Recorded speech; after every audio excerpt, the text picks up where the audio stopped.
श्री स्वामी समर्थ गणपती बाप्पा मोरया. नमस्कार मंडळी, स्वागत आहे तुमचं माझ्या यूट्यूब चॅनेलवरती. आजचा दिवस तुम्हाला खूप छान सुखाचा आनंदाचा जाओ हीच मी स्वामींच्या बाप्पाच्या चरणी प्रार्थना करते आणि आज या नवीन व्हिडिओला सुरुवात करते. तर उद्या गुरुवार भाऊबीज. प्राणापेक्षा प्रिय आपल्या भावाला म्हणजे भाऊबीज ह्या दिवशी आपल्या भावावरून कोणती एक वस्तू ओवाळून टाकावी ह्याबद्दल सविस्तर माहिती ह्या व्हिडिओमध्ये पण पाहणार आहोत. तर व्हिडिओ स्किप न करता शेवट पण बघा. चला तर मग सुरुवात करूया छानशा व्हिडिओला. भाऊबीजेचे महत्त्व म्हणजे भाऊबीज म्हणजे भवतालचा दिवस. बहिणी आपल्या भावाला दीर्घायुष्य, आरोग्य, यश आणि सुख लाभो अशी प्रार्थना करतात. या दिवशी बहीण भावावरून तुपाचा भात, दिवा व अक्षता ओवाळते आणि भावाची नजर उतरवते. काही भागात याला यमद्वितीया असंही म्हटलं जातं. म्हणजे यम आणि यमी या भावंडांच्या गोष्टीशी याचा संबंध आहे. भाऊबीज मागील पौराणिक कथा. यम आणि यमी कथा म्हणजे यमराज म्हणजे मृत्यूचा देव आणि यमी म्हणजे यमुना देवी ही दोघं भावंड होती. यमीने आपल्या भावाला घरी जेवायला बोलावलं आणि प्रेमाने सत्कार केला. त्याने तिला वर मागायला सांगितला. तेव्हा यमी म्हणाली, ज्याप्रमाणे आज माझा भाऊ माझ्या घरी आला त्याचप्रमाणे प्रत्येक वर्षी भावंड एकमेकांना भेटतील आणि बहिणी आपल्या भावासाठी दीर्घायुष्य मागतील. त्यानंतर यमराजाने तिला वर दिला. या दिवशी जेव्हा बहीण भावाला ओवाळेल त्याचं आयुष्य दीर्घ होईल आणि तो यमाच्या दोषापासून वाचेल. ही गोष्ट आजही या परंपरेतून जिवंत ठेवली जाते.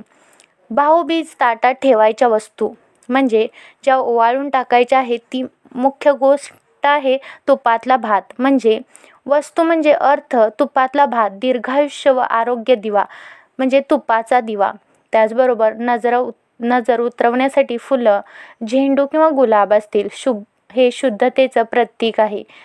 त्याच्यानंतर कुंकू, हळद, अक्षता.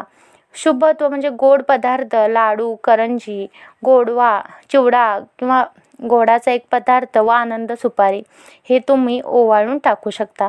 त्याच्यानंतर आपण बघणार आहोत म्हणजे तुपाचा भात.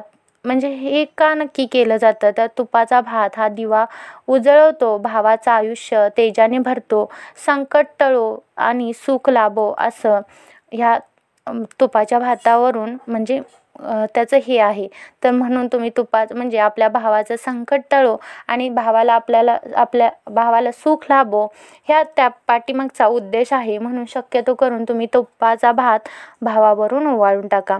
आधुनिक काळातल्या भाऊबीजमध्ये म्हणजे आजकालच्या भाऊबीजमध्ये काही जण हस्तकला बनवून देतात, जसे की काही बनवून देतात. तर शक्यतो करून बहिणींनी भावावरून तुपाचा भातच ओवाळून टाका. आणि तुम्हाला काही भेटवस्तू द्यायच्या असतील तर तुम्ही देऊ शकता, पण शक्यतो करून तुपाचा भात ओवाळून टाकायला विसरू नका. बहीण भावावरून तुपाचा भात, दिवा व फुलं ओवाळते. भावाच्या कपाळावर कुंकवाचा टिळा व अक्षता लावते. भावाला गोड खाऊ घालते, गोडाचा घास भरवते. त्यानंतर भाऊ बहिणीला उपहार, पैसे, साडी गिफ्ट देतो. काही ठिकाणी भाऊ बहिणीला करवंदाची फोड म्हणजे दुःख घेऊन टाकण्याचं प्रतीक आहे ते खाऊ घालतो. त्यानंतर म्हणजे प्रत्येक भावानी सक्का भाऊ नसेल, दुसरा कुठला तरी आपला मानलेला भाऊ असेल तरीसुद्धा तुम्ही हा उपाय नक्की करून बघायचा आहे. काही ठिकाणी म्हणजे आपला भाऊबीज ही फक्त सण नाही, ती भावंडामधील प्रेम, नात्याची जाणीव आणि परंपरेचं जतन आहे. तुपाचा भात ओवाळणे हे एक पवित्र व प्रेमळ कृतीचं प्रतीक आहे, ज्यात बहीण आपल्या भावाला मनापासून शुभेच्छा देते की त्याचं आयुष्य तेजस्वी, निरोगी आणि दीर्घ असावं. म्हणून शक्यतो करून तुपाचा भात तुम्ही आपल्या भावावरून ओवाळून टाकावा. म्हणजे आपल्या भावाचं तूप हे आयुर्वेदानुसार आरोग्यवर्धक मानलं जातं. तुपात शिजवलेला भात हा शुद्धता, पोषण, दीर्घायुष्य व सौख्याचं प्रतीक आहे. त्यामुळे त्यातून बहीण भावासाठी शुभेच्छा देते की त्याचं आयुष्य आरोग्यपूर्ण व दीर्घ असो. ओवाळणी करताना भात डोक्यावरून ओवाळून बाजूला टाकला जातो. म्हणजे वाईट शक्तींपासून आपल्या भावाचं त्यामुळं काय होतं, संरक्षण होतं.